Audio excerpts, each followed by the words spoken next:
اس وقت دنیا میں جدید سائنس اور الیکٹرانکس کی بہت زیادہ ترقی ہوئی ہے جی، جس سے بہت سے ممالک میں بے روزگاری بڑھ گئی ہے. اچھا، اور عوام میں جرائم کا رجحان زیادہ ہو گیا ہے. اس کا کیا جی اس کا کیا بات کیا جا سکتا ہے؟ میں تو مان ہی نہیں رہا آپ کی بات، میں جواب کیا دوں. ہرگز اس کی وجہ سے بے روزگاری نہیں بڑھی.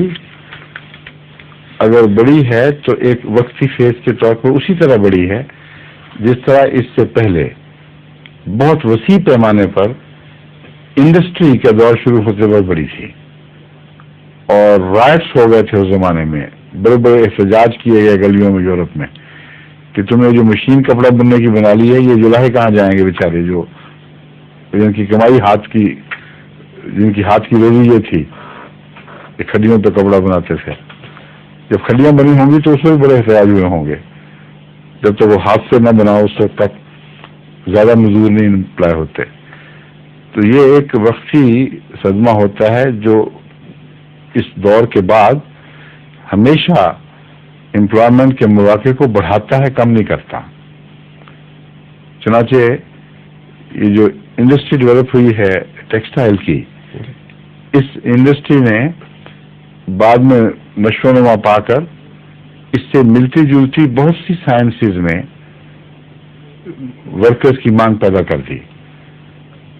اب یہ انڈسٹری خود کپڑا بننے کی یہ بہت بڑی انڈسٹری ہے جو کپڑا بنتی نہیں مگر کپڑا بننے والی مشینیں بناتی ہے.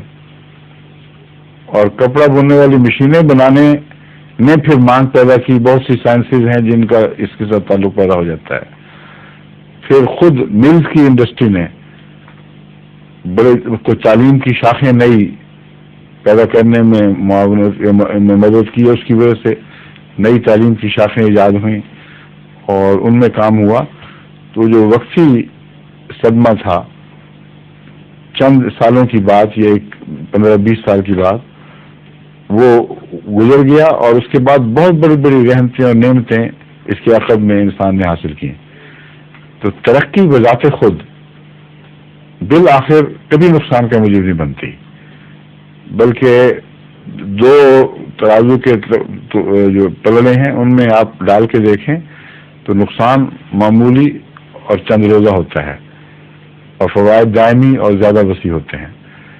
تو الیکٹرانکس کا جو دور ہے اس میں بھی اول تو یہ کہ جو وقتی طور پر نقصان ہوا ہے امپلائمنٹ کی کمی کا، اس کے مقابل پر جو نئی کھیپ تیار ہو رہی ہے بہت سے سائنسدانوں کی، وہ ابھی اپنی تخلیق کے دور میں سے گزر رہے ہیں.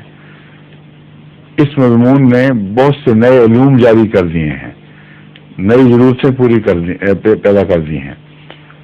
چند امپلائمنٹس ہٹی ہیں بظاہر، لیکن یہ جو نئے قسم کے پروگرامز بنانے ہیں اور پروگراموں کے ذریعے نئی نئی ایجادات کی جا رہی ہیں یا بہت سی ایسی معلومات مرتب کی جا رہی ہیں جو پہلے انسان کی طاقت میں نہیں تھی، اس انڈسٹری میں اب بھی اس سے زیادہ آدمی امپلائی ہو چکے ہیں جن کا رزق کا ذریعہ اس نے چھینا تھا.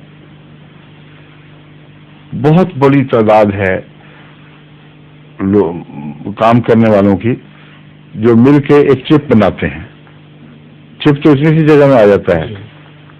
چپ بنانے کے لیے کتنے دماغ استعمال ہوئے، کالجز وغیرہ میں امپلائمنٹ ہوئی، کتنے پروفیسر بنے، کتنے اس کے ماہرین نے اس میں حصہ لیا. اور وہاں جو چپس کی انڈسٹری ہے کوریا میں، بعض چپس ایسے بنائے جا رہے ہیں جو کوریا میں امریکہ، جاپان سب سے زیادہ اعلیٰ پائے کے چپس بن رہے ہیں. اور کوریا ان چپس میں باقی دنیا پہ فضیلت لے گیا ہے. اگرچہ امریکہ کی مدد سے ہوا تھا مگر وہ اسپیشلائز کر گئے ہیں. اب ان کا مقابلہ اس لیے نہیں ہو سکتا کہ لاکھوں محنتیوں نے اس میں حصہ لیا ہوا ہے اور ان کا جو محصول ہے وہ نسبتاً بہت سستا مل جاتا ہے، جبکہ امیر ملکوں میں لیبر اتنی چیپ نہیں ہے. تو وہاں سے خرید کے سب دنیا لے کے جاتی ہے. اور وہ جو انڈسٹری صرف کوریا میں ڈیولپ ہوئی ہے اس کے نتیجے میں، وہ اتنی بڑی انڈسٹری ہے کہ اس نے آف سیٹ کر دیا ہے ان نقصانات کو، ان نقصانات کا ازالہ کر دیا ہے جو شروع میں وقتی طور پر نئے علوم کے پھوٹنے سے ہمیشہ ہوا کرتے ہیں۔ جرائم سے اس کا کوئی تعلق نہیں، جرائم کا تعلق ان کی اخلاقی قدروں کا ڈوبنا ہے، ان اخلاقی قدروں کا انحطاط ہے اور خدا سے دوری ہے۔ یہ بالکل الگ مضمون ہے، اس پر آپ غور کریں گے تو آپ کو سمجھ آئے گی کہ اس کا جرائم سے کوئی تعلق نہیں ہے۔ سمجھیے اچھا جی سمجھیے ظہور مہدی آخر زمان